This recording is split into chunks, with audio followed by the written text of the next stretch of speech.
জাপানি ভাষার ৫ কোর্সে সাধারণত হিরাগানা, কাতাকানা, কিছু প্রাথমিক কাঞ্জি, শব্দভাণ্ডার, ভোকাবুলারি এবং ব্যাকরণ, গ্রামার শেখানো হয়।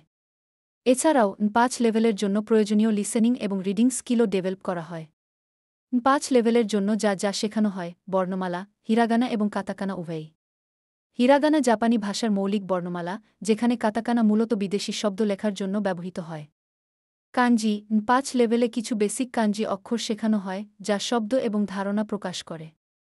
ভোকাবুলারি ৫ লেভেলের জন্য প্রয়োজনীয় শব্দভাণ্ডার, যা সাধারণত ৮০০ থেকে ১০০০টি শব্দ নিয়ে গঠিত।